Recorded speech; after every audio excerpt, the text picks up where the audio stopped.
Hello everyone, Jenn here from P40ministries.com.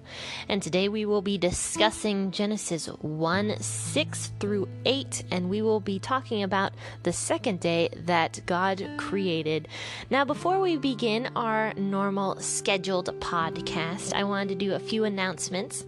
Firstly, I am no longer going to be reading out of the NLT version, mainly due to copyright issues and infringements. Instead, I will be switching to the WEB version, also known as the Web or the World English Bible. And I will be switching to that one because it is public domain. There is no copyright infringements involved with this particular version of the Bible. Now, I still will reference NLT and other versions of the Bible because I still like the NLT version and I still think it is a really awesome and great version of the Bible.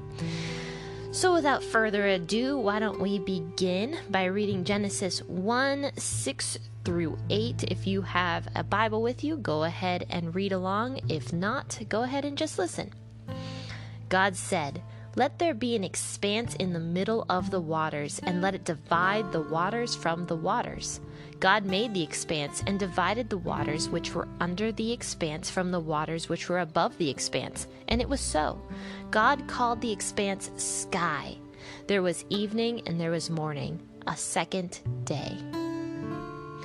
So if you tuned into the last episode, or our very first episode on this channel, you found out that God basically created days. His very first day was him creating days, essentially.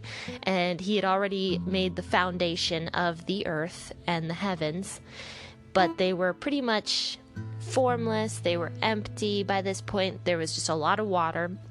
And so on the second day, after he created daytime, he created what most people believe to be the atmosphere and then the sea. So God broke up the waters and created the clouds in the sky, the atmosphere, and then he created sea at the bottom. Now, there was no land at this point. That doesn't come until later on. So just imagine like a big, vast ocean and the horizon, and then the sky above it. And that's what God essentially created on the second day. So one of the fundamental beliefs about Christianity is the fact that we believe that there was a God who came and created the earth. And if you caught on to my last episode, I said something about we don't know how or when God really created the earth, except for what is told to us in the Bible.